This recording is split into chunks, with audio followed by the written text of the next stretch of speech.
We're going to put that down. Alright, welcome back to Los Compadres Del Beis. Once again, I am Bert. I am Sam. Ivan. We are re-recording since our last event was very eventful and catastrophic. So now we got Ivan back on the show. We're going to talk a few different topics. He's going to lead it off with some UFC since he's the only one that watched the fight. Right, so last night we had the main event of George Rush St-Pierre against, I think it's Jimmy. Could be Johnny. Jimmy I Hendricks? think it's Jimmy Hendricks. Jimmy Hendricks? Let's go with Jimmy Hendricks. Let's go with Jimmy Hendricks. Anyway, his last name's Hendricks. He's actually a really good fighter. For his size, he's pretty strong, and he pretty much manhandled JSP the entire fight. GSP? GSP. Those of you that don't know, UFC, they consist non-title fights consist of 3 5-minute rounds, 15 minutes. Title fights are 5 5-minute rounds, 25 minutes total. I watched the entire fight. GSP is the current champion, and so much like boxing, I think that when you're challenging for the title, you have to win convincingly. Even though Hendricks put a lot of punishment on GSP, the judges didn't see it that way. It went the distance. It went all 5 rounds. And at the end, GSP's face was cut up, swollen, and Hendricks had not a mark on him. What I heard was that Hendricks had won 3, maybe 4 of those rounds. That one, maybe GSP was decidedly better, but one, maybe 2. I did see the press conference picture of him with his belt, GSP, and his face was all fucked up. Yeah. Yes. So, in my opinion, there's 3 things that cost Hendricks the belt. The first one was he came out in the first 1.5 rounds. He came out guns a-blazing. I thought he was going to knock out GSP. And then about halfway through the second round, he markedly looked like he was gassed. And he's a thicker guy. GSP's very lean. And so Hendricks has more muscle, it takes more oxygen to run that machine. And you saw him visibly slow down. His punches had no pop at that point. And I think what ended up happening was the judges kind of saw that maybe the tide was turning in GSP's favor because he couldn't, you just can't. Hendricks couldn't keep up that intensity. So that was the first reason why I think the judges, these guys don't have instant replay. They're watching it live. Mm-hmm. They can't hit the rewind button. I think they have a monitor, but they're not looking at replays. They're not looking at any of that. But you saw Hendricks fall off really, really noticeably by the mid-second round. Well, do you think it has reason number 1? What I heard was that that GSP is the highest paid UFC fighter. So do you think it has to do with he's marketable? He's I believe the Subway commercials. Do you think maybe that's why they had him retain the belt? Maybe it was a little. So you smell a conspiracy? There's no doubt that it's good for the UFC to have him be a champion for them. But again, and I don't know if you guys saw this, but there was Dana White just tore the judges apart and he tore GSP apart, and he was just upset about the whole thing. But having watched the fight, I could actually see why the judges would say, you know what, Hendricks, you didn't make enough of a showing to take the title away. Mm-hmm. I've already mentioned reason number 1, and that's the fall off.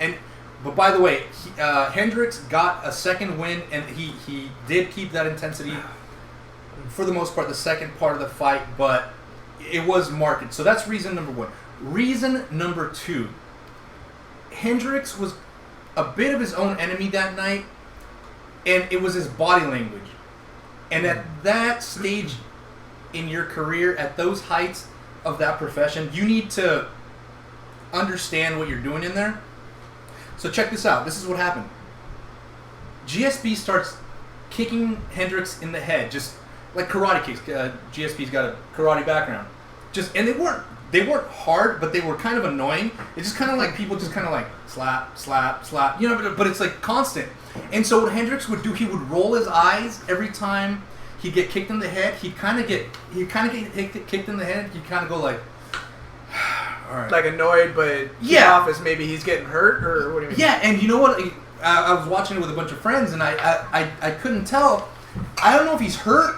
I don't know if he's annoyed, or I couldn't tell if he was just saying like, "Come on, GSP, that's all you have." Yeah. You couldn't tell what he was trying to convey with those rolls of the eyes, but it was every time he got hit.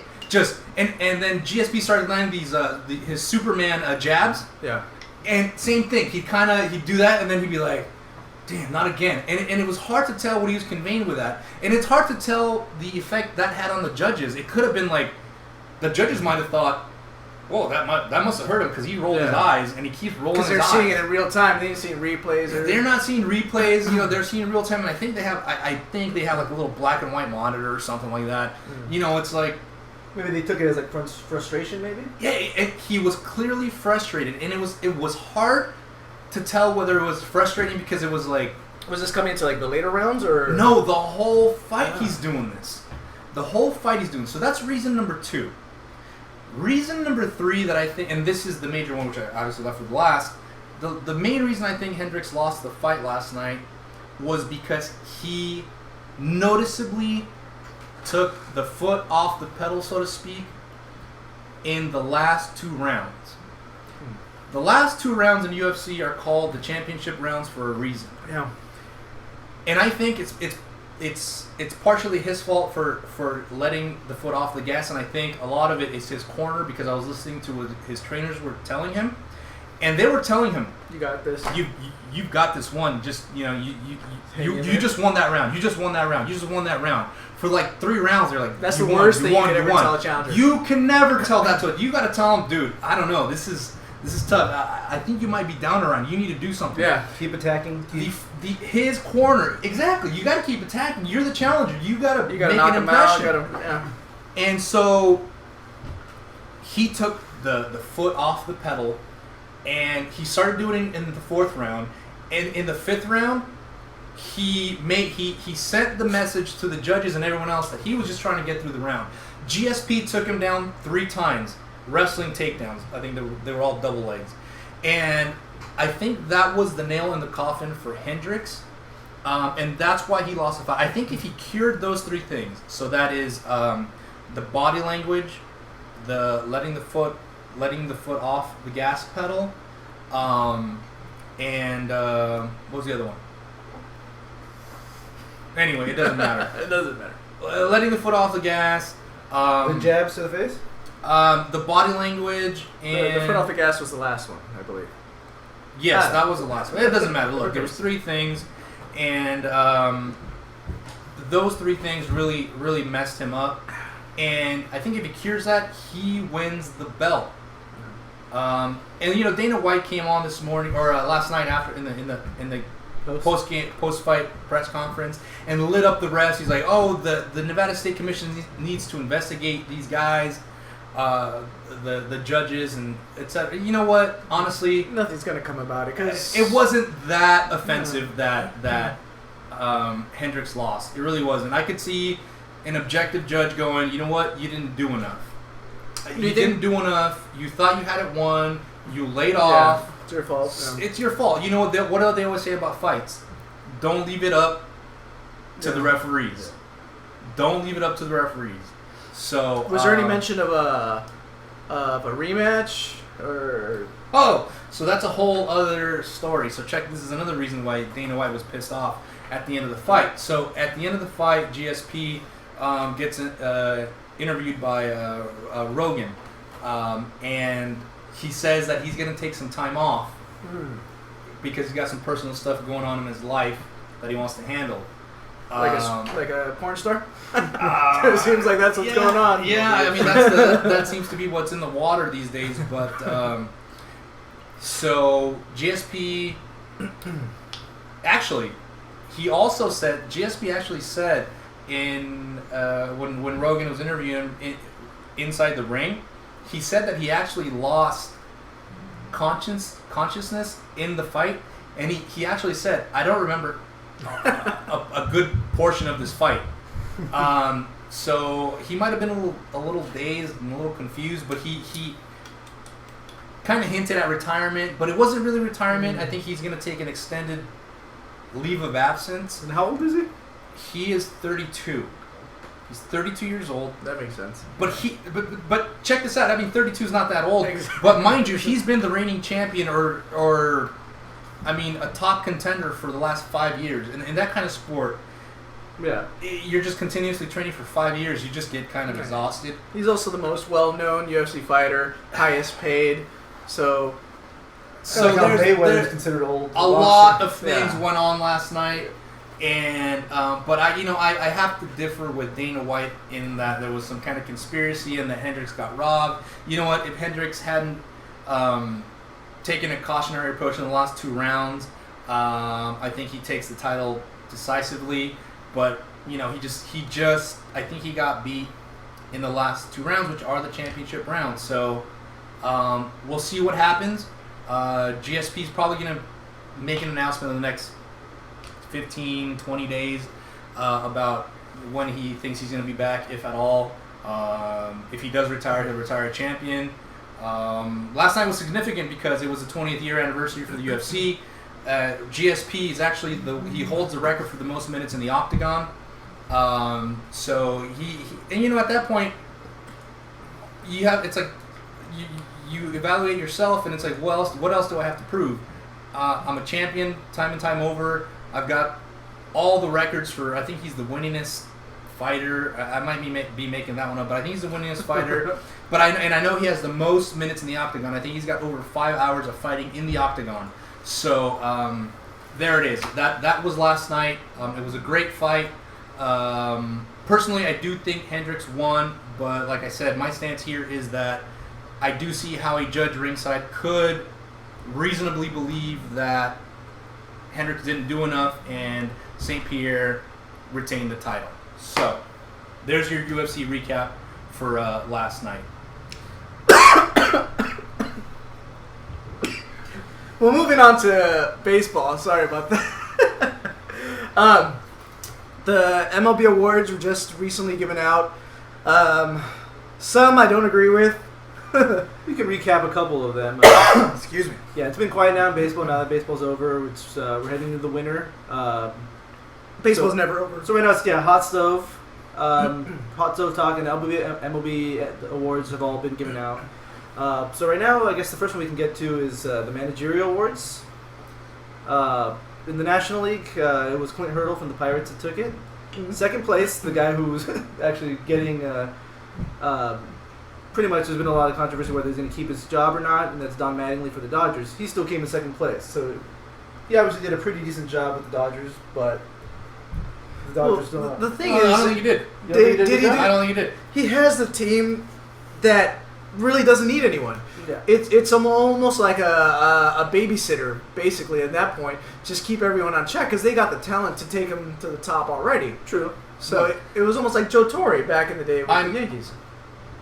I'm a diehard Dodger fan. Long story short, look, I am by far not a Don Mattingly fan. I think he makes stupid decisions day in and day out. I saw some of those in the playoffs. Yeah. And I think that he manages us out of the playoffs this year for several reasons, and I don't think he's a good manager, and I don't think he should have been number 2. Yeah, he's number 2. Number 2 on the list by far. When you have that much talent on the team, you shouldn't have had that poor of a start to begin with. Yeah. And Bert says it best. He says the Dodgers won in spite of Don Mattingly, not because of Don Mattingly. And I wholeheartedly agree. The guy cannot manage himself out of a paper bag, which I think is Bert saying. I actually do agree with you for the most part. I just thought it was interesting that a lot of the writers still felt that he deserved to be number 2. which is kind of interesting. Don't even get me started with the writers. Yeah. The writers are East Coast Central. They're based in the East Coast. They don't know what the hell's going on the West Coast. So look. Who has a vote? Rosenthal has a vote. Rosenthal. Give me a break. The worst thing Rosenthal is voted for Trout in the MVP, so That's he's one of true. the only 5. we'll go back to that later. But the whole point with the writers, I'm having writer's block right now. I forgot what I was going to say. Go on. Yeah, look, the writers. I think where you were going with that is the writers have absolutely nothing on their resume that would substantiate them actually getting a vote. Most of them probably played high school baseball. Maybe some of them played a little, junior college baseball. But by and large, they really have no substance behind their vote. The way you get a vote is you've been in the business long enough, you stroke enough egos, and you get a vote. It's really kind of meaningless. Is I think what Bert's. What I was trying to say is that they always talk about we always talk about the Socha deal, and they always say, because a lot of us say get rid of Socha, he's on a decline, the players aren't listening to him, but then they always say he's a great manager. How many times does he go out there and pitch? How many times does he go out there and hit? It's not about that, because the manager is what keeps everyone in line. Yeah. And so it goes back to how we said about the Trout with MVP that I wanted to go back. I just want to throw that part in, is that they don't give him the MVP because he's not on a championship team, but he's not out there pitching. He's not out there hitting for everyone else. Yeah. So when it comes to managing, when they're winning, who gets all the credit? The manager. Mm-hmm. The manager took us to the promised land. Yeah. But once they're losing and they don't want to fault the manager, they say, well, he's not out there pitching. But then why does he get the credit when they win?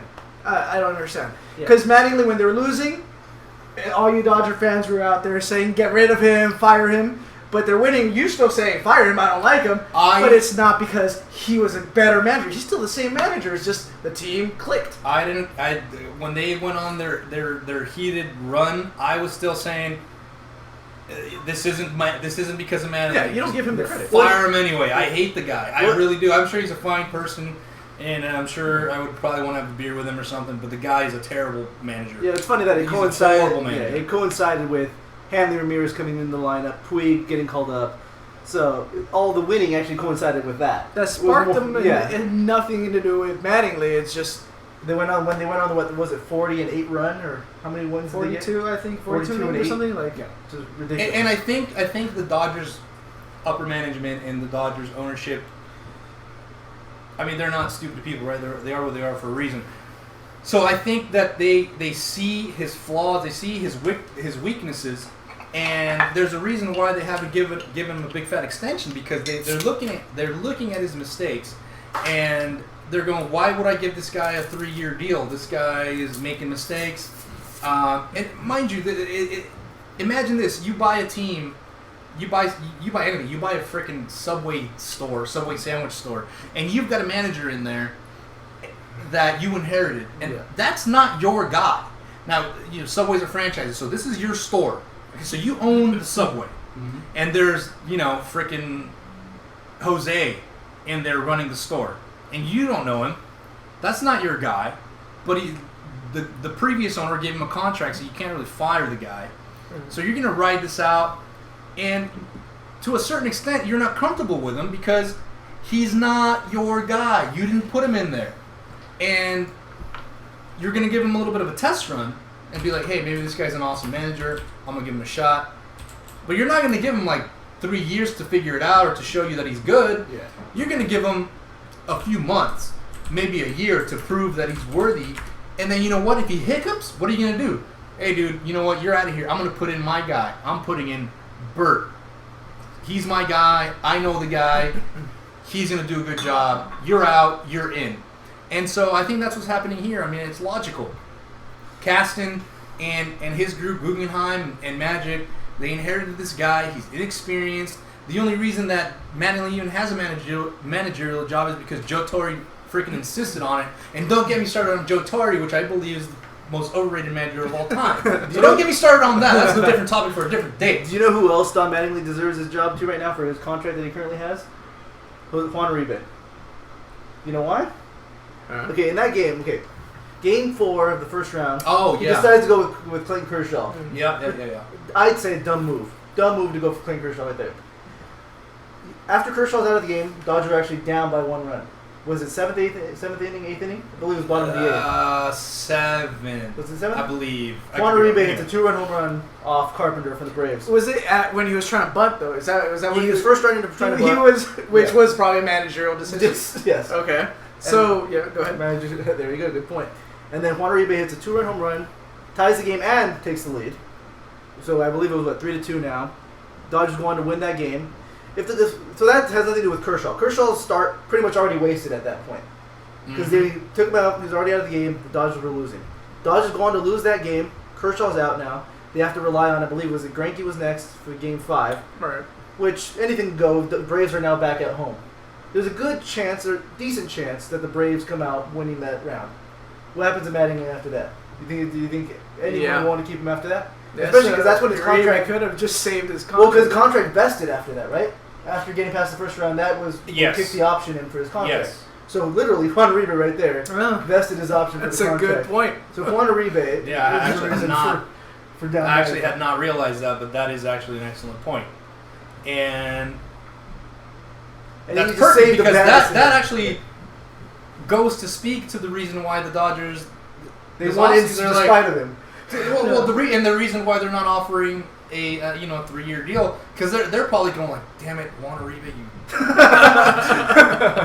you you vested it. You didn't win the championship, and you vested this guy for another year. Damn it. And don't get me started on continuing to play Hanley Ramirez, a broken Hanley Ramirez. Well, and then there was the whole let's start. Well, even just the decision to have Kershaw pitch twice in the division series was just and that's why he got shellacked in the last game in the elimination game. Yeah, because the guy just had nothing left in his arm. When's the last time that happened to Kershaw? Regular season. It just so anyway.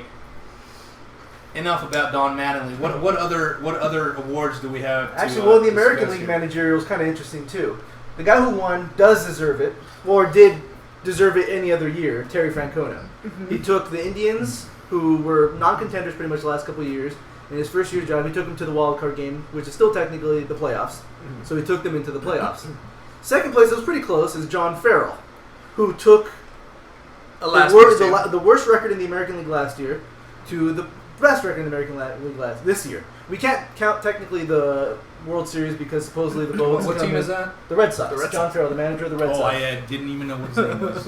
Yeah, John Farrell. It's the first year as manager there, taking over after Bobby Valentine led them to the worst record in the American League last year. And it goes back to how I said that when at the beginning of this year, when they won the World Series, what did every single Red Sox player say? I love these guys. I'm happy they're like my brothers. And who brings that all together? Big Daddy fucking manager does. They're the ones he's the one that says, hey, let's do this, let's get all together. That's his job, is just to get everyone happy with each other, playing on. Because if you're not playing for a manager that you respect, you're not going to play your heart out. You're not going to try hard. You're not going to. And compared to the year before, the Red Sox, I hate the Red Sox, but their team wasn't.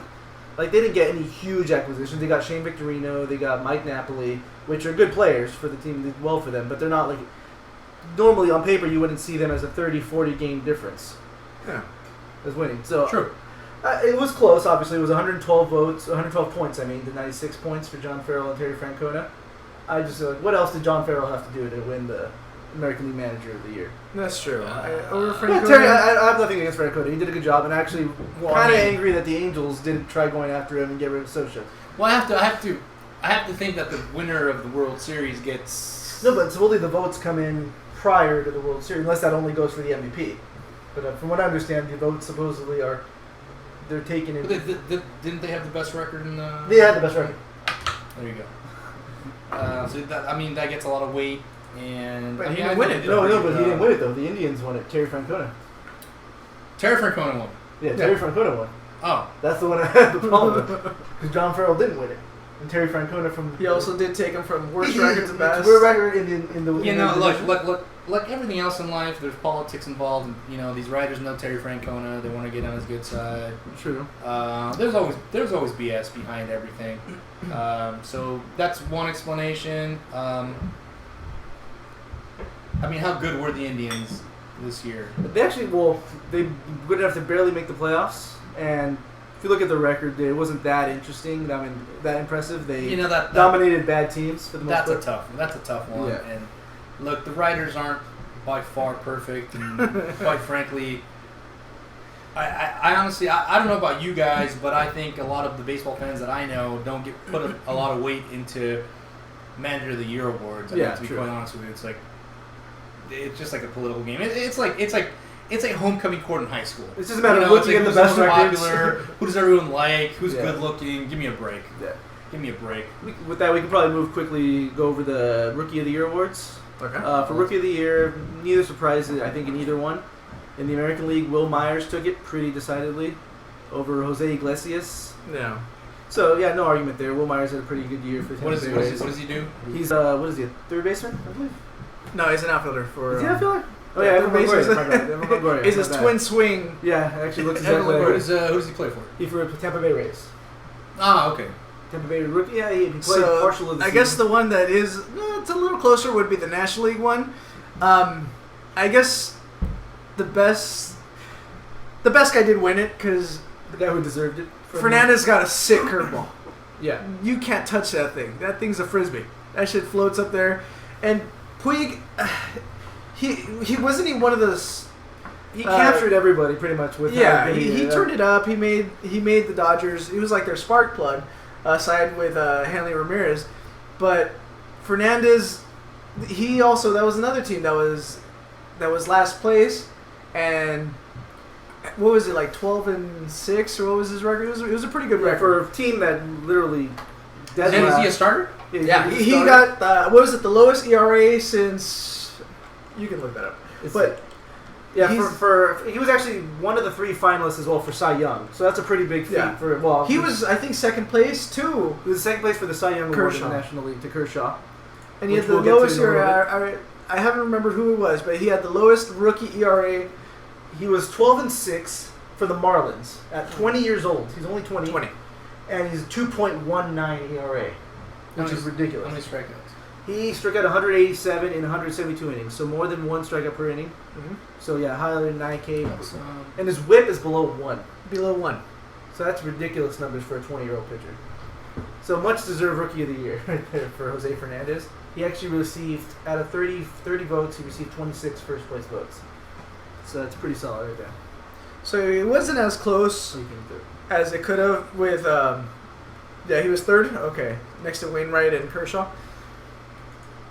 I think if it wasn't for him, obviously Puig would have won it, which would still been a little odd because he didn't play as many games. I think he would have been one of the players with the lowest amount of games played or at bats or whatever it is that qualify you.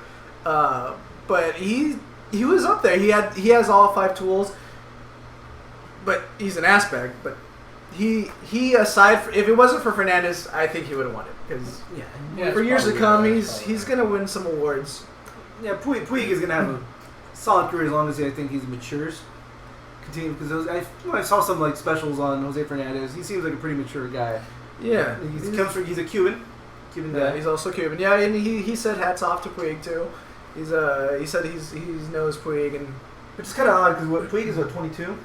He's 23. 23. Yeah, with a 16-year-old kid. They're both Cuban. I'm not sure how their backgrounds are, but let's pull up Puig's numbers real quick. I don't know them off the top of my head. Puig's numbers, if you look at his first 2 months of the season. My only argument for Puig is the guy played minimal at bats, minimal games, but he put up numbers bigger than guys that have played 400 games in the major league. So what are his numbers? This is what Puig ended up with. So he played 104 games, so about 2/3 of the season roughly, and he finished with 19 home runs, 42 RBIs. The RBIs look a little low for me, but 19 home runs is pretty solid for 2/3. He bounced around in the lineup. So. 319 batting average, 11 stolen bases, so he has some speed on him. So with those numbers, he finished second in the MVP voting. Rookie of the Year voting. But yeah, those are pretty solid numbers, 319. But I guess part of what worked against him a little bit is that for a good 2 to 3 months of the season, or his first 2 months, he was batting in the 400s. Yeah. Right. And then there was a decided dip, like once either, I'm not sure if he just got back, started falling off because that's how his natural plays, or pitchers started to figure so him out. let's just play a fun little game. So he's got 19 home runs. How many RBIs? 42. 42 and a 319 clip. All right. 319 clips. Just for shits and giggles, pull up Hamilton's stats this year. And Hanley, similar numbers. I mean, similar amount of gains for Hanley Ramirez. No, Hamilton. Oh, Hamilton. You're Hamilton. Oh, guys, I think you said Hanley. Hamilton. Hamilton played 151 games, so pretty much the entire season. He had 21 home runs, only 2 more home runs than Puig did. 79 RBIs, and he batted .250, which is pretty bad. All right, just comparatively, just a fun little contrast. And the guy's making about $20 million. $20 million a year. Yeah. So look, it is what it is. I agree. I think the kid Miami should have won the Rookie of the Year. So what Sam is doing as Ivan talks, he's pulling up Mike Trout's numbers. Yeah, because I think a better comparison would be somebody who is roughly his age getting paid about the same. Okay, no, what about the same. He's getting paid millions less. No, about the same as Puig. No, Puig is making millions a year. Oh, you're right. Puig is getting paid a decent amount. So I'm sorry. Puig gets compared. What are Trout's numbers? The one thing I was a little upset is that a lot of Dodger fans were saying Mike Trout, Puig is the new star. He had nothing close to Trout's numbers. Trout, 27 home runs, 97 RBIs, 33 stolen bases, led the league in 110 walks. How many games though? He played 157 games, so nearly a full season. That's kind of hard to compare there because you give Puig another. Not too much because his strikeouts were almost as much as Trout. He had 40 less in 50-something games less. He strikes out 3 times per game. So, and then we got Trout, who also he led the American League in runs scored, walks. Despite having 110 walks, still had 190 base hits. So he's walking a lot, still almost close to the top 5 in hits, despite walking 110 times. And on base percentage, .432. So he's improved a lot. Compared to last year, he walked only 67 times, so he's improving his on-base percentage a lot. His batting average is slightly down, pretty much exactly the same as it was last year. So great segue. MVP. What annoys me about the writers, as we've been talking about earlier, is that they always bring up V. V is the biggest word, the biggest letter in MVP. The value. I'm a literal person. Wouldn't you say I'm a literal person when it comes to stuff? Would you say that? I guess I could say that. So, what Wild Thing from the Phillies, bobblehead, help me out, his name. He's playing... Mitch Williams? Mitch Williams. I call him bobblehead because when he's adamant about what he's talking about, he does this. He bobbles his head. So... Oh, he does. I got it. If you have some disease or something, I'm sorry. But... You're an asshole. You got glasses, right? Because, yes. Yeah. Because every time he says the biggest part of V is value, if you're being literal about, because what they say is the value is what your value is to the team, and I go back to he doesn't pitch, he doesn't hit, you can't say he didn't take the team to the championship. Without him, they would still be third place. What I'm saying is value.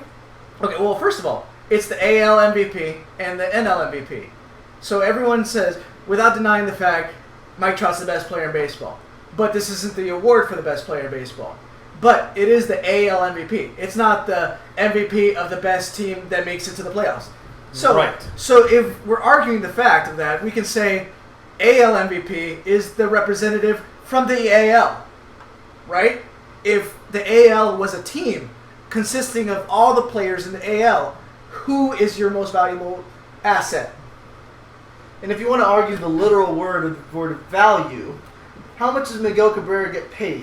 When you think of value, money obviously comes into that usually. Which is the biggest part of value. I know writers don't really look at that, but if they want to argue about using the literal word value and pretty much argue over semantics about, this player was valuable because he took him to the playoffs. Well, look at value as far as money, if you want to go to it that far.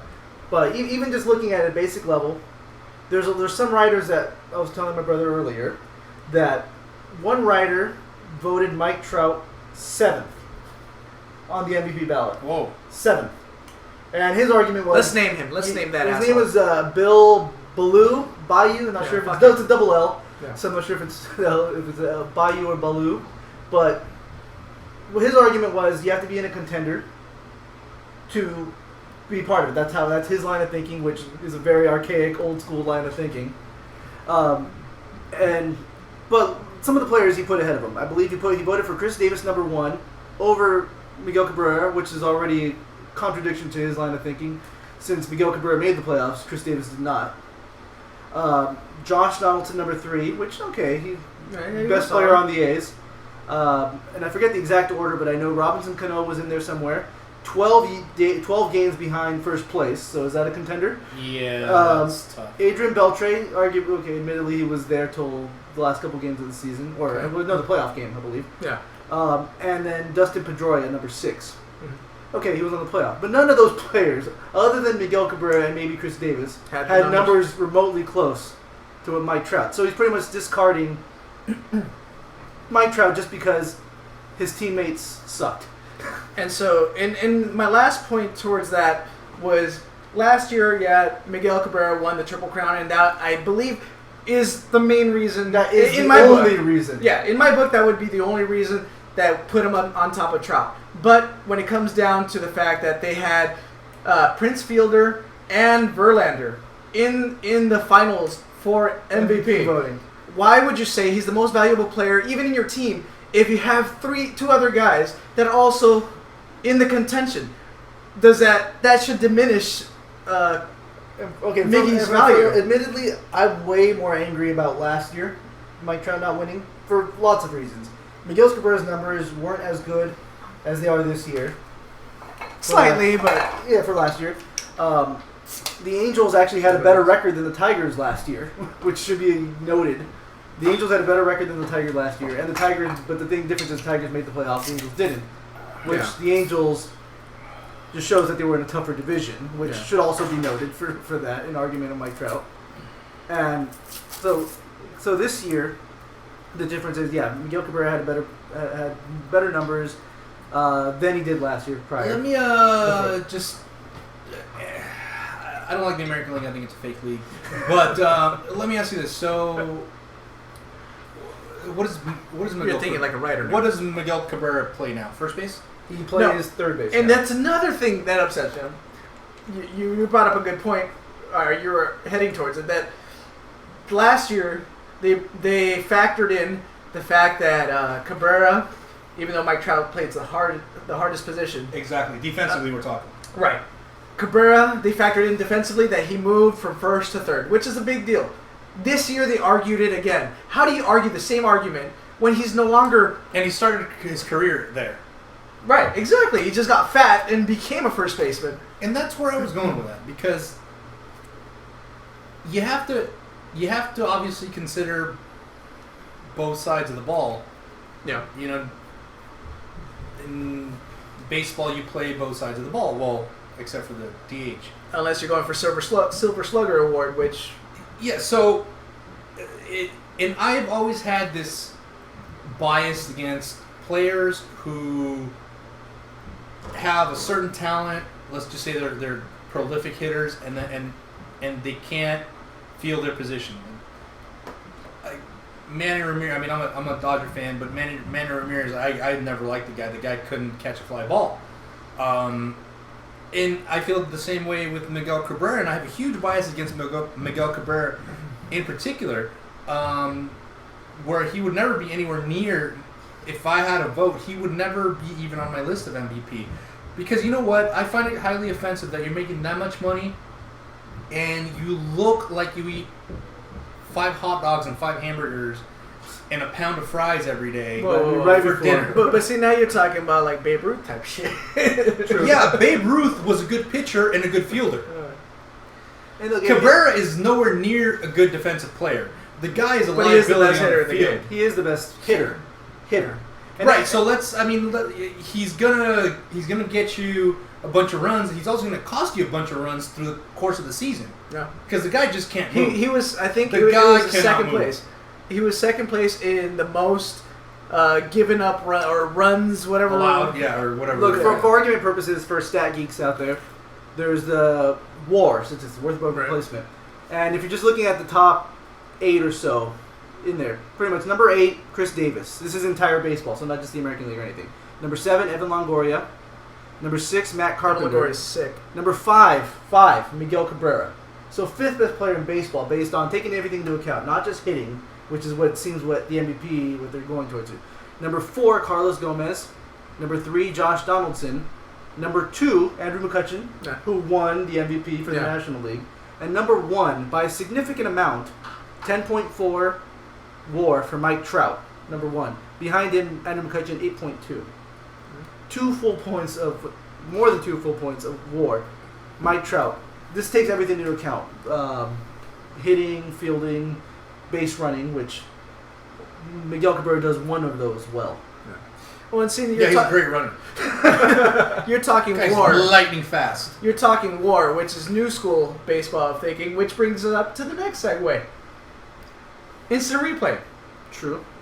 So, I know where you stand on this, Ivan, with the whole instant replay thing, but the way I think it's a way of getting baseball right, because the way we have technology, the way we all have high-definition TVs. We can see the play happening in front of us, and we can argue with throwing shit at the TV, saying, if you wouldn't have fucked this up, the game would have been different. And I don't know. I just think that's the right way to go, and that's what they're doing right now. So you're against replay, Ivan? Yeah. Tell us why. I think that if it was to have any kind of role in Major League Baseball, I think maybe scoring plays or maybe a play at first where something game changing. For example, there's a no-hitter on the line. There's a perfect game on the line. Playoff teams, playoff games maybe expand a little bit for the playoffs where. It's a close call at first because in the playoffs, a hit could be the winning run.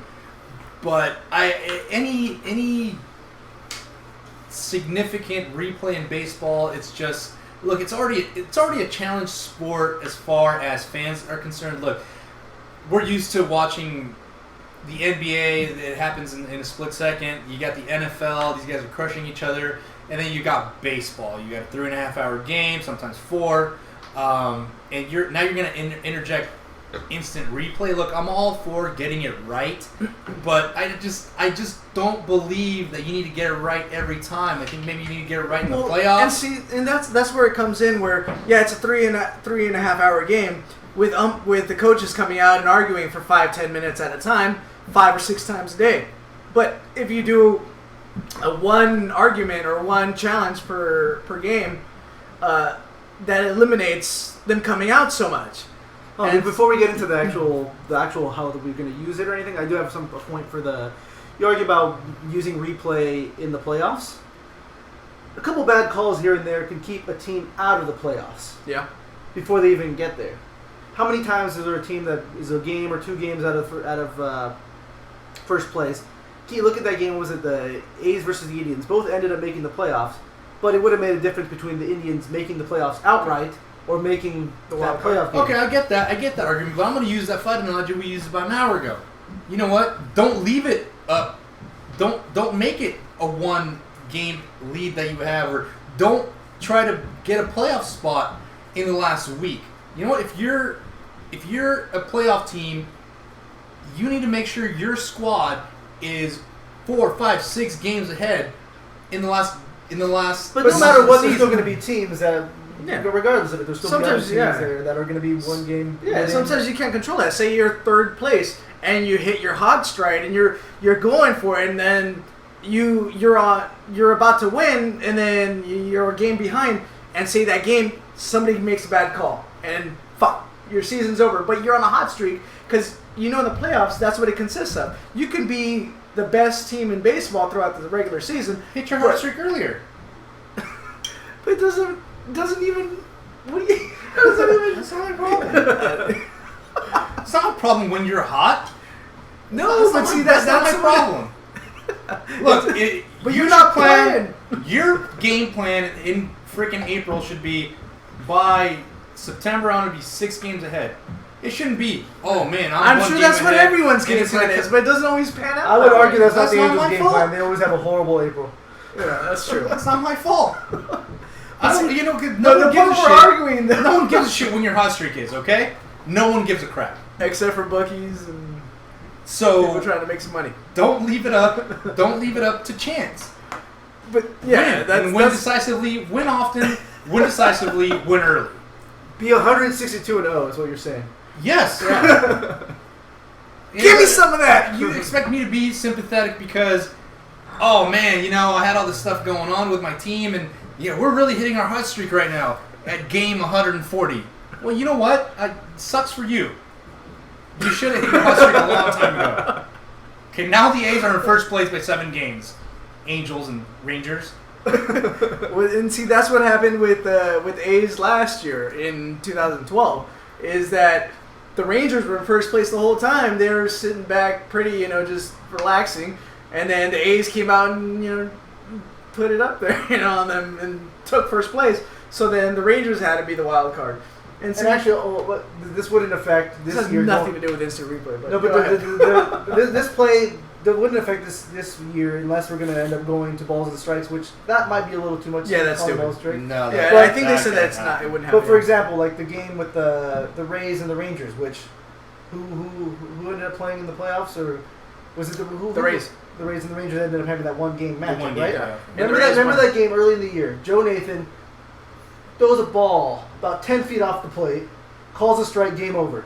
Remember that curveball that I forgot what the was? He fell on the floor. The catcher actually fell to his knees to catch the ball. Oh yeah. And who was that game against? It was against the Rays. It was a one-run game. Obviously, there's no guarantee the Rays would have come back for that. Yeah. But there's an example of how one game could make a huge difference. They both ended up tied for the playoffs. It was a head-to-head game. You've got 162 games, man. That's true. Win the next 5 in a row. One game made a difference. Deal with it. Deal with it. For fuck's sake. Jiminy Christmas. It's just getting to the point where, like, oh, we need to get... You play sports for a reason. It's spontaneous. You never know what you're going to get. Holy crap. You don't know what's going to happen. Everyone's trying to get everything right. So, you know what? Sometimes you're not going to get it right, and you got to deal with it. You know what? I got robbed game 1. What right is Fuck that. I'm going to win the next 7. But what right is it that the umpires, these people who literally have nothing held against them if they suck at their job. If you suck at your job, what happens? You get fired. You get fired. Or you get, I don't know, something happens. Some form of punishment happens. Umpires seems to be like almost literally there's never ever any sort of punishment. They get fined. They have consequence. They do have consequence. It has to be egregious for it to be like. If you literally even make Jim bad Joyce, calls, Jim Joyce with the perfect game fuck up with the Rook Porcello, with the with Montreal Raga. That was a previous episode that we're making fun of. But all he had to do was the next day apologize, and then he cried a little bit about it. But honestly, the only one that comes to mind, there might be more. The only one that comes to my mind about somebody getting fined was I think I alluded to it earlier. It was the Indians versus A's, a home run that was hit. They called it a double. On the replay, it shows it was a home run. It would have been a game-tying home run in the 9th inning off Chris Perez, the pitcher from the Indians. The A's hit it. It was like Adam Rosales, I believe. The replay shows it was clearly a home run. It was called a double on the field. They go to the replay. They look at the replay, and they call it a double still. Wow. So even after looking at the replay, somehow they got it wrong. Great. And they got so fined you are for making that. my argument for me. So even with replay, they still screw it up. No, but that was the umpires choosing to screw it up. Because as a viewer, you could tell that was a home run. All viewers, even the announcers. So you're telling me that instant replay is not really going to fix everything because they're not always going to get it well, right. if you don't have a drunk if guy you don't have somebody telling you, you, because right now, the way it works right now, somebody who's not even at, I'm not even sure, are they even at the game? Or are they just in the booth? No. They're in the booth at the game, and they have a mic. So what they've been doing in the Arizona Fall League is they have someone upstairs in the booth that's watching the game along with everyone else. And so whenever the coach comes out to argue a call, so he talks to the head umpire and tells him, this is what I'm arguing. So some bat boy or whatever comes out, brings him a headset to the main umpire, and that guy talks to the guy upstairs and says, this is what the coach is arguing. And so based on whatever he's arguing, specifically what he's arguing, not like, oh, okay, this what you saw. They say this is what the coach is arguing. Was this a fair ball? Was this obstruction? Was this whatever it was? Yeah. Well, yeah. Was he safe or out? He says specifically, this is what he's arguing. So then he goes in and then he says, okay, what he's arguing is either safe, out, whatever, by what he saw. And so they only go by what the argument is. So this umpire, the umpire who's actually the head umpire or whatever, he doesn't get to even see the replay. It's not his call whatsoever. So it's somebody else, impartial or anybody who's not actually part of the game. That's only watching the replay, Yeah. So in that case, like, yes, even if the commentators were able to see that it was a home run, and they were even confused as to why or what replay, I forgot who it was. I know it was an umpire I generally hate. So I'm not sure which umpire it was. But he didn't see it as a home run somehow. It was his call. He decided to keep it as a double. So now it's just he has to take somebody else's word for it. Yeah. Who only is looking at the replay conclusively. Yeah. Okay. And then actually to argue now, go back to like delaying the game or anything like you said earlier. If done, which is probably what they're trying to test out right now in Arizona Fall League. Hopefully they get it down right. But if they do it right, umpire, the coach gets it down. This is what I want to argue. Just come out. Don't try getting the umpire to try changing the call for you. Just say, this is what I want to argue. Go look at the replay. Yeah. And that's then all they go do. look at it because on the games I saw from the Arizona Fall League, it took about a minute after to the point when the umpire finally gets his headphones on. It takes about a minute. So they have to cut. Technically, all they have to cut down is the arguing before they get to the replay. Once they're able to just pinpoint, this is what I'm arguing. Go check it out now. Like, I don't care what you have to say because you're not going to overturn the call. It's useless to argue with the umpire. Like, even now, today, it's useless to argue with the umpire. Well, it goes back to the playoffs. And this is where you're probably, where you like that it happened. And that they argued. And what they said was, instead of arguing, they said, how about you guys convene? Yeah. And look at... This was the Adam Wainwright when he was pitching? The Cardinal game, yeah. The Pete Cosma double play, right? Yeah. Okay. So that he pulled out the ball too early, and they called him out a second, and that changed the whole game. And so what they said is the umpires just convened. You had a better angle, and they got the call right. So then that's when they're like, hold on, should we just do this instead of instant replay? Because the people like you that don't like Ivan, that don't like instant replay. But pride gets in the way of that. That's true. How many times with the umpire? You're watching. You know the umpire is wrong. I'm pretty sure the umpire often knows that they were wrong. Well, I think you eliminate that if you just have like a new announcement, and there's going to be a new MLB policy where, hey, if it's close, we're going to convene real quick. Hey, you saw. Yeah, what do you think? But see, there's four of us. But that's still leaving it up to human error. Yeah. And then that's fine. What is wrong with human error? And it comes down to what is wrong with you people? You people and human error. You're here because of human error. You're here because of human error. I'm here because of human error. We're all here because of human error. You guys are like human error. But this is the future. We're looking forward. Listen to me. This was back in the 80s. Embrace error. Embrace it. Like it. Make love to it. That is what makes things the human error interesting. For fuck's sake, everyone's trying to make everything so robotic. Just what's wrong with that? Embrace it. Car? Did some guy with a human error that made you crash? Make love to it, and then you'll be free. All right, so let's move on. Okay, so there we are, guys. No one likes instant replay. Next question, please. All right, we're gonna talk. Let's move back a little because we talked about last time with free agents that were announced, and there was a big argument with who should make more money or who's worth it more, Ellsbury or Chin-Soo Choo, and God bless you. And I argue that Ellsbury, he's been hurt the last few years a couple of times. He's very injury prone. No, he's not injury prone. They've all been freak accidents. He's hit a foul ball into his leg and broken or whatever he did. He was hit by a pitch. He ran and twisted his. I don't know whatever it was. It was never something that just happened. It was something that happened in the game by somebody. Like, would you say Hanley Ramirez is injury prone because he just got nailed in the ribs with a 97-mile-an-hour fastball? Well, he had the thumb, and then he had. Well, yeah, thumb up his ass doesn't he had the thumb injury in the World Yeah, Cup well, last year. I- Which, by the way, just get rid of that shit. That'll be another topic for another day. But get rid of the fucking World Disc. No, don't get rid of that shit. Everyone watches. I love that shit. No one watches that shit. Broken thumb, hammy, and then broken rib. Yeah, maybe that's not a good example. But the rib incident, that was not his fault. Now, would you fault him? Oh, yeah, you're injury prone because your rib got broken by a 97 mile an hour fastball right into your 5th or 6th rib, whatever the fuck that is. No. And see, all of Ellsbury's injuries have been during a game. He's been hit by something. He's been stepped on by someone. He's been fucking foul balled into. And all those injuries are like, but he's a legitimate 20, 30 home run guy with 50 to 60 stolen bases. Well, two arguments. Well, one against and one for you. Yeah, I agree. He might be, look, he came back this year and stole 52 bases. Does that sound like somebody who's probably have injury problems there? Yeah. But I do think his 32 home runs that Yeah, he hit was that pretty much was- an anomaly. Because look at this year, other than if you omit that year, this year he tied his previous highest at 9. So he's never hit more than double digits home runs. I may be wrong with that. Other than hitting 32 home runs. So he's more, I'd say, maybe 10 to Good 15 would be what the most you should expect from him. Unless And he maybe- plays in freaking Boston. No, but that's the point. In Boston, it's actually pretty hard for a lefty. Yeah, he's lefty. He's a left-handed hitter. So unless he pulls you it don't right, watch- you don't unless he watch pulls the it right American. down the line. If he goes to the Yankee Stadium, yeah, he'll probably hit a good 30 Yeah, home runs he there. would be a sick Yankee. And he doesn't grow facial hair that well, so... He won't have a problem shaving. So, another good segue with the Yankees and their facial hair. Brian Wilson.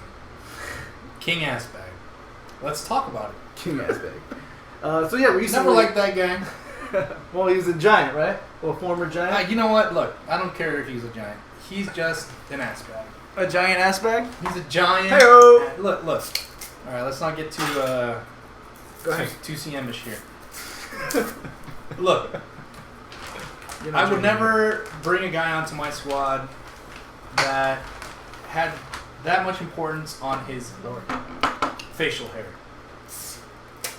And so let's put that aside. So- Other than Goose Gossage, Dennis Eckersley. oh, no, that's nice. That's nice facial hair. Oh, okay. So look, all of that personal bias aside, I actually respect the guy for, and where we're heading here is he had an inquiry from the Yankees, and the Yankees prefaced their interest with the beard's got to go. That doesn't go here in Yankeeville. And Brian Wilson said, "Thank you very much. Go fuck yourself." But no, thank you. Yeah, pretty much. And and let me just have a little aside here and just talk about how bullshitty the Yankees are. Let me get this straight. You're gonna have pretty much the most cheaters in baseball on your roster, but facial hair is a problem. Fuck Oh, that. let's recap. So A-Rod, Giambi, A-Rod, Andy Pettit, which you embrace back whenever he wants. When did Sheffield play for Roger them? Roger Clemens, Gary Sheffield. I mean, I'm running out of fingers here. And you suck. You fucking suck. But Brian Wilson's beard is a problem. Yeah. It's not a Good problem. job. That's a Good sick job, Cashman. Yeah, good for you. The only part I do respect, I guess, as far as the Yankees are concerned with that is, I guess the message they're trying to send out is no player is bigger than the team. But still, They it's suck, an old Sam. line. No, hold on. Giambi had a 6 stash growing. Why was he? Oh, it's got to be trimmed? clean cut. It's got to be like very, very trimmed. You can have facial hair, but it's got to be very trimmed. He had a porn stash. How dirty can you be? Well, I think like most police forces in like the military, you can have a clean cut mustache, and I think that's where they It's get a that porn from. stash. It's a porn stash. That's fine. You know, everyone likes porn. You can't get So- dirtier than porn. It's funny to me that okay, you've got a guy here that could probably help your team. I mean, Brian Wilson pitched great for the Dodgers. Especially with Mariano Rivera retiring. And Mariano's out, and it's like Yankees. You've got roids up the ass. You've got Literally. Alex Rodriguez, which literally may never play another game in baseball again. But Jaders. Jeter's on his way out. The guy's 100,000 years old. But you have a problem with a beard. Except you walk outside of Yankee Stadium, there's fucking trannies everywhere. But you've got a problem with a beard. Give me a break. It's hilarious to me, and you know what? I think Brian Wilson really... I've heard he's a great guy in the clubhouse. Now do you think that's why I think Boston... he's an ass bag, but I actually respect the guy for telling the Yankees, you know what? F off. Yeah. You don't want to pay me. Someone else will. Because you know what? Yankees... You're no longer the team that everyone wants to go to. No one wants to deal with the aggravation of being a Yankee. They're just a corporation. Yeah, no one wants to do that anymore. I agree. Like, that's the only part I respect. But I do think that's a very old line of thinking, and like pretty much they're Disneyland.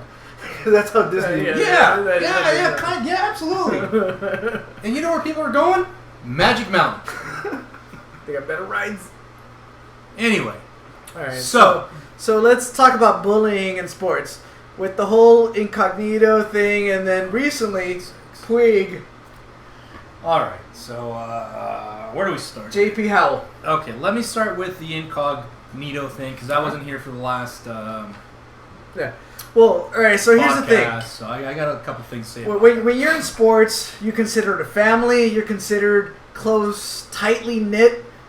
In our little relationship, we've known each other for a long time. Sam's my brother. I've known him for fucking longer than I'd like to admit.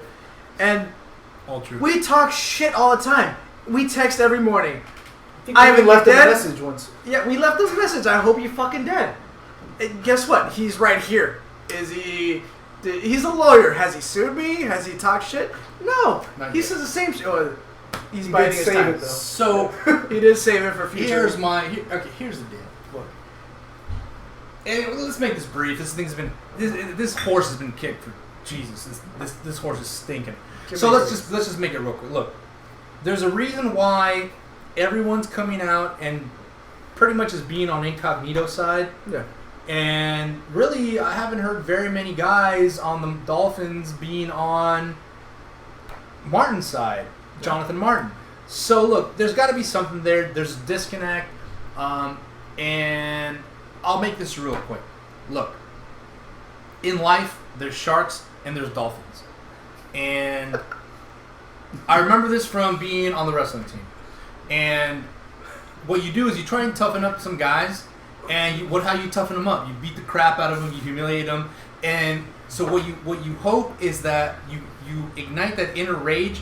And they become better, especially what position he holds. That's his fucking line of work. And in the whole planet, there's two types of people that will react to that.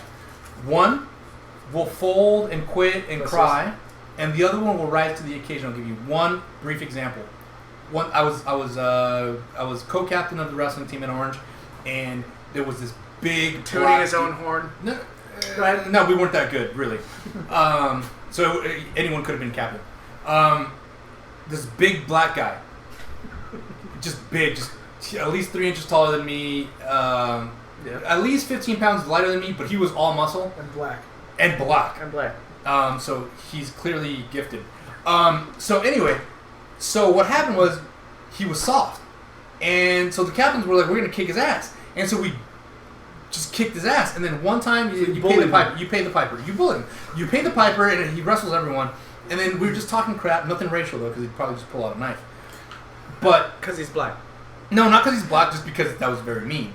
And so one day I wrestle him, and someone says something in the peanut gallery, and it just enrages him, and he just lifts me up and slams my ass down. And my head hit the mat so hard, man, I'm pretty sure I got concussed. And I just remember, like... That explains a lot. Waking up, and I'm just like... That's what I'm talking about! That's what I want from you! Some of that. Every time! Every time! And he's just like... Yeah. Oh! And that's what you do in sports. And he's like, that's what you want? Yes! Now we're not going to bust your balls, because you just kicked the crap out of me. Here's another good example. Thank you. Here's another good example. Actors and actresses.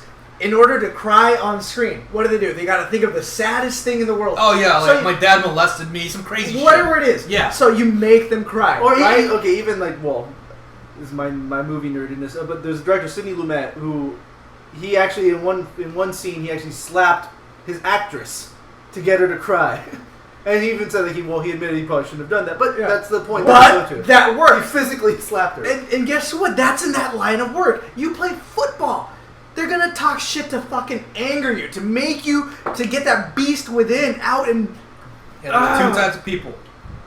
The black guy Pussies. that kicked my ass, who rose to the occasion, and there's the guy that'll whittle away because there's a similar guy that we did that to. He quit, left, cried. When it comes whatever. down to now society, it's all about Twitter. It's all about social networking. Somebody's gonna come out and bitch about something, and everyone's gonna hear about it, and they're only gonna hear one side or whatever it is, and so we all have our opinions.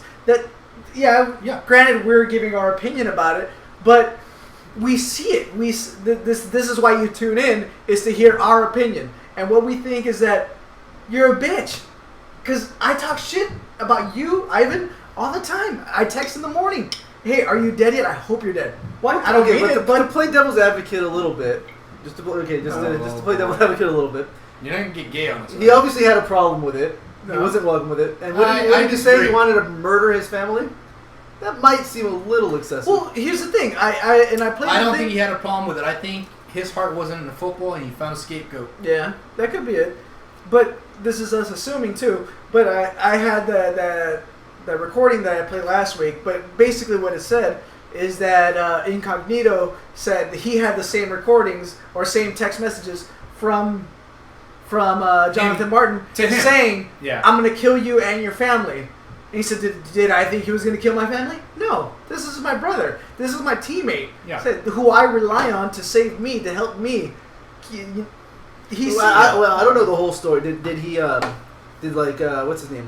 Jonathan Martin. Did he leak it himself? Did his wife leak it or something? No, he did. Okay, he said he was uncomfortable with the situation. Look, the guy, in my opinion, the evidence that's out there, I may get proved wrong later.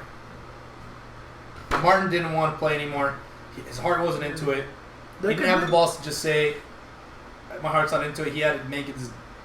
He made his money, and you know what? And all his teammates are on the other guy's side. So you know what? It just there's something fishy. Yeah. We may never know what's going on. I'm really tired of the pussifying of America, and I'm sorry. It is. Let's go to this JP Howell thing. So let's just awkwardly segue there. Okay. So I think it was this week that JP Howell, for the Dodgers, fourth string reliever for the Dodgers, said he was pretty decent last year. He said he put out a report that he saw Puig being bullied in the clubhouse. Mind you, JP Howell's wife just put out a book on bullying. So, do we smell a little bit of publicity bullshit going on? Also, keep in mind that Puig is a rookie. What happens to all rookies? Hazing. Everywhere. Also, keep in mind the guy's like 275 pounds. Yeah. He's the biggest guy on the Dodgers. Who is going to bully that guy in the clubhouse? Maybe Matt Kemp. Maybe. He is the biggest guy in the clubhouse. You got to be kidding me. You're not bullying that guy. And what's he will crush your head like this. What's bullying? Giving them shit for missing a cutoff man, making them dress up like JP Howell, kids' clothing. JP Howell, you're irrelevant. Hopefully you're not a Dodger anymore, and your wife book sucks. How about that? Okay, so stop it. Keep what's in the clubhouse, and good luck getting another job. Ridiculous. Yeah, so I agree, and because Puig didn't come out and say it, and since he came up, he was leading the team, he was charging up. So I don't know. I don't see it, but he's an ass bag, so maybe he did deserve it. So I don't know. Yeah, you do what you gotta do. Yeah. As always, It's when baseball. I'm here, we do a little bit of pop culture, and maybe this is a little bit of sub-pop culture because we're coming up to the end of our show. So we're going to talk a little bit more of UFC and UFC spouses. So we all know who Jenna Jameson is. Or significant others. And she famously was married to, dated Tito Ortiz. And she made a fortune doing porn.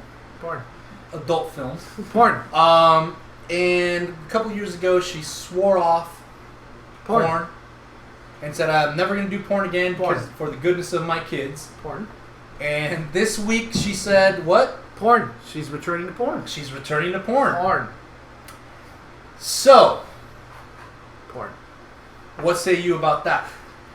Well, and I just realized that that Chuck Liddell brought before we were on camera that he's also dating a porn star. I'm not sure if he still is, at least, but he did. Well, He had he's a not fling. shit. He I had a wouldn't fling with I wouldn't leave Jaden James. for shit. Yeah.